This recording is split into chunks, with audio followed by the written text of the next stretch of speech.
పర్యావరణాన్ని పరిరక్షించుకునే బాధ్యత మనందరిపైన ఉంది.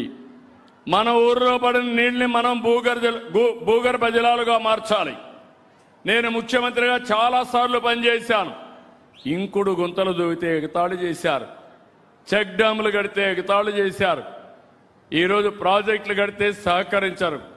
కానీ ఎవరిని చేసినా పర్వాలేదు, నేను అనుకున్న సిద్ధాంతం ప్రకారం ప్రతి ఒక్కరికి తాగునీళ్ళు ఇవ్వాలి, పరిశ్రమలకు నీళ్లు ఇవ్వాలి, సాగునీరిచ్చి ఈ రాష్ట్రాన్ని బాగు చేయడం కోసం అన్ని విధాలా ముందుకు పోతానని మరొక్కసారి హామీ ఇస్తున్నాం. ఈరోజు ఇక్కడ నేను జలధార కార్యక్రమం పెడితే అన్నమయ్య జిల్లా తర్వాత మార్కాపురం జిల్లా చాలా బాగా పనిచేస్తున్నారు. కలెక్టర్ని అభినందిస్తున్నా. ఇంకో పక్క ఈరోజు మిమ్మల్ని అందరినీ ఒకటే కోరుతున్నా, కులం, మతం, ప్రాంతం అని వర్గం ఒక్కొక్క పక్క పెట్టి కుట్రలు చేస్తున్నారు.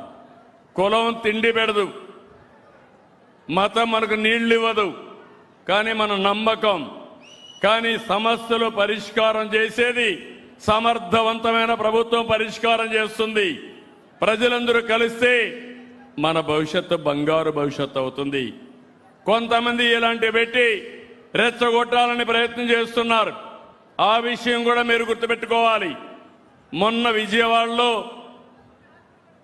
ఒక జరగరాని సంఘటన, నేను ఎప్పుడు కూడా ఇలాంటి సమర్థించను. జరిగితే దాని కుల రంగు పుంజి పవన్ కళ్యాణ్ గారిని ఇష్టానుసారంగా స్క్రోలింగ్ చేసే పరిస్థితి వస్తారు. అంటే మీ అరాచకానికి అంతు లేదా నేను అడుగుతున్నా. సాక్షాత్తు హోంమంత్రి అనిత, ఒక ఎస్సీ, ఒక దళిత మహిళ, లా అండ్ ఆర్డర్ మెయింటైన్ చేసే ఒక ఆడబిడ్డ. గర్వపడాలి. మన ఇంట్లో ఆడబిడ్డలు ఉంటారు. ఆ అమ్మాయిని గురించి, మేకప్ గురించి మాట్లాడతారా మీరు? ఏమనుకుంటున్నారు? ఎంత గర్వం మీకు? అంటే దిక్కు లేకుండా నీ ఇష్ట ప్రకారం ఆడబిడ్డల్ని అవమానపరిచేట్టుగా మాట్లాడడం, ఇంకొక పక్క ఎక్కడికక్కడ రెచ్చగొట్టడం, ఇంకొక పక్క పోలీసులు నిర్వీర్యం చేసే విధానంతో ముందుకు పోతున్నారు. ఈరోజు అమరావతికి వెళ్ళారు. ఎవరు వెళ్ళమన్నారు మిమ్మల్ని? అక్కడికి కుట్ర చేయడానికి వెళ్ళారు. ఇప్పటికే అక్కడ రైతాంగం బాగా ఎఫెక్ట్ అయ్యారు, కోపంలో ఉన్నారు. 5 సంవత్సరాలు పోరాడారు.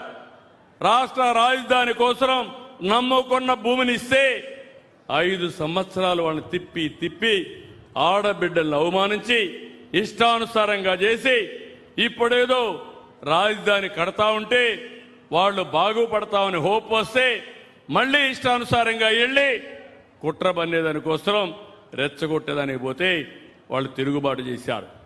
నేను అడుగుతున్నా మిమ్మల్ని, మీ పొట్ట కొడితే మీ కోపం రాదా అని మిమ్మల్ని అడుగుతున్నా.